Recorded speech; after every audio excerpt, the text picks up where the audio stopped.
tuli ku cause enkya bagenda ku Evelyn Lagu bagenda kumusondera ensigo alina okugenda e India. So what's your contribution? What do you have to say? Yeah, I know about the cause. Bambi omukyalo oyo kennyini bambi yankubirako days ago, like 4 days ago, nga nsaba no yali ansaba just kumupostingirayo. So kinkoze bulungi nnyo nti no we bumped into each other okukyogerako kirungi nnyo. Evelyn Lagu bambi mukwano gwange si kindi muyimbi munnange. Of course I'll definitely be there because kennyini bambi yange era ayogera ng'omuwulira mulwadde yeetaaga obuyambi bwaffe kowola abantu mwena gye muli Enkya tugenda ku Papaz sport ku car wash ya Evelyn Lagu yeetaaga sente nnyingi million 2.5. Yeah, so I'm going to be there.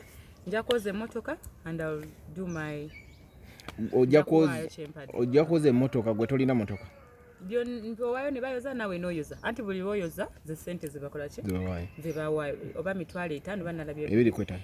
Yeah, so nja ngenda ku court ngenda kugira abantu babeerewo nange nja kubeerawo nga ndaga example. Ogenda kwambala otya nga tuwoze motoka?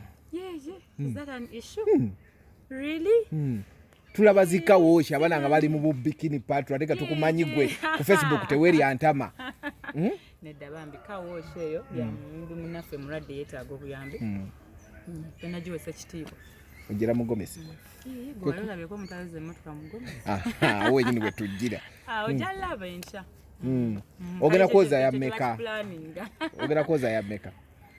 Kandi zirimo bite. Ebyakawoshi buli omuntu abazze ekijja kye muza emotoka nze I've been on so many zokawoshi baddeko nnyo twabeerako ku ya Ruth omugenzi nankabirwa twakola ezabeeranga okupanamira zonna so nze omuntu abeera aleso ba motoka mki oba motoka meka paka bwoko woyoza nga nawe bwe bibeera bwe bityo tumanya kikyo osobola ogamba ku bayimbi abatatera kuvaayo ku causes zino bweziti.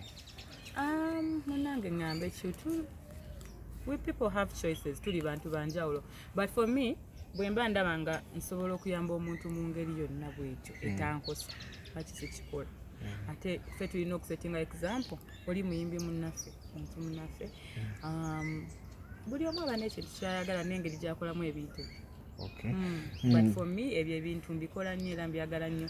I feel good when I'm doing something nga kigenda kugira ku bulamu bwa muntu. Omwana gwe adopting akyaliyo tunamulaba Enkya taliwo kati ali wa jjajjaawe.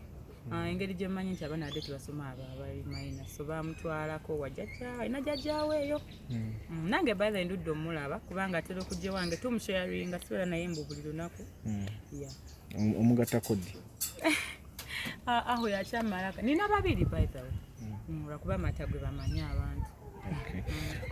Okulimba lw'olupya wasoka n'otu by the way kino ekibuzo kasoka kikubuli abantu bagamba nnyo nti buli wootuula mu kolabo nga ya male nga musajja eba super nti ate kivaayo nnyo okusinga ng'oli wekka magic kyeri awo nyine ku social media bibaako si kituufu nze abantu bammanyi ennyimba zennyimba I do good music. I'm not after doing just hits. Waliwo omuntu ngali after just call a hits ngakola olimba ngamanyi lugenda muyisawo nga tolina makulu. For me it's different. I do good music. Agenda okubeera agenda okusigalawo omuntu nga niwagiba myaka 10 eddamu n'alukuba n'agamba okitegera. So oluusi collaborations lwaki ziba z'amaanyi. Collaborations, these are brands that come together. Mubeera abantu babiri usually obimanyi kati amaanyi gabate extra, you know. Sometimes collabo ziba za sinze nzeka abantu abasingera basinga baba hitinga nnyo mu collabo nti muba brands nga mugasse so amaanyi gaba geyongeramu kitegeera. Never gamba connection you with male in the collabos ate beera a little bit.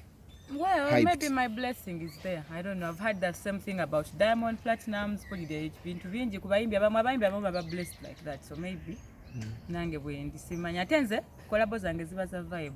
Nze nkola n'omuntu nga either mukwano gwange nga oba eba vibe sikikola for money kino era abayimbi abali osimanyi temuwiranga yo nti oli yazze nawa Jazmine sente bwesti the sente sizes kola oliyimba kibeera kina kuba kina kujja.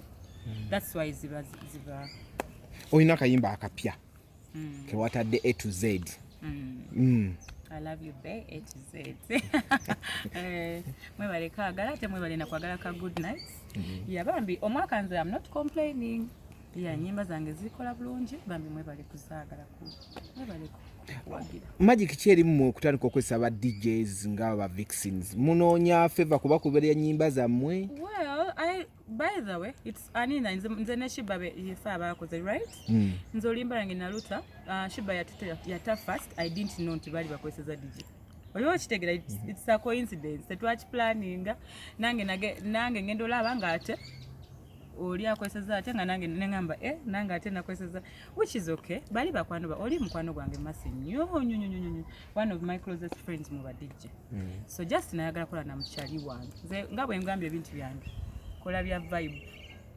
Wali wena vibe ne masi. Nagamba let me do something different. Okitegera ya. Ngamba kankozeseko ku DJ achali wange. Okay. Tuddamu ddi okufunayo kakola bakalala ne Fiki. Why Fiki only? Lwaki yekagobuuza nga temumbuza nko tuddangamu ddi Akandre wate temumbuza nko ka Jostede lwaki obuza ka Fiki? Kandi kali kalinga movie. Batage. Onsise. Olimba nawe kimanyi kiki kyo lwaki obuza naye? Anytime music nga bwe nkugambye nze music owange nkola na vibe. So twayera mu vibe ne tukolimba. So maybe era jja kuddala tukolola. Okay. Naye nga this year, trust me, we have so many beautiful collaborations. Nyingi. Surprises that are going to be very beautiful. Okay. Tukusubiremu ne ka concert. Inshallah, we batugulawo. Yelina ko wali otandise waliwo gundi gye wali ogenzemu is it NGO over fundraising byakomawo nange era bino ebintu bya corona era kati batukiriza nti gatherings those things byetaaga I have to reach out to schools manogenda malwaliro ninogenda muslim tebatukiriza era twakikolako lumu ne baagala okutukola ki so there's a problem with this whole situation iliwo naye bwebanga eteredde ya mukama nga batuzemu ne batugulawo nga mukama atuyambye tujja kukola and actually I'm thinking of something big ngenda ku rebranding era ekyo kyennyini kye natandika okay details will come ng'obudde butuuse okay